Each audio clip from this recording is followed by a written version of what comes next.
শ্ৰীযুত অশোক কুমাৰ দেৱ আৰু গোৰ্খা মহিলা সমিতিৰ ডিগবৈ আঞ্চলিক সমিতিৰ সভানেত্ৰী পূজা সোণৰ ঘৰত উপস্থিত আছোঁহি আৰু তেখেতৰ জ্যেষ্ঠ পুত্ৰ অলপ আগতে আমাৰ দিল্লীত গৈ কিনে সাউথ এছিয়া গেমছ কাৰাটেত প্ৰতিযোগিতা কৰিছিলে আৰু সেই প্ৰতিযোগিতাত তেখেতে দ্বিতীয় স্থান পাই সোণৰ পদক বুটলিবলৈ সক্ষম হৈছে।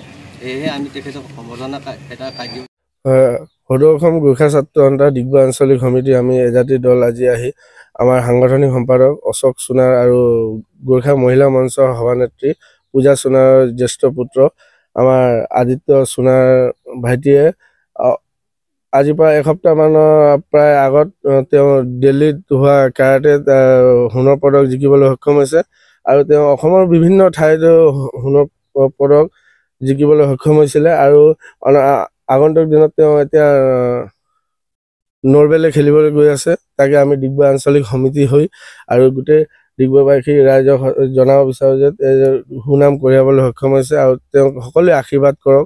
অনাগত দিনত তেওঁ নৰৱেত গৈও সোণৰ পদক জিকি আনিব বুলি আমি আশাবাদী আৰু তেওঁক আমি শুভেচ্ছা জ্ঞাপন কৰিছোঁ। ধন্যবাদ।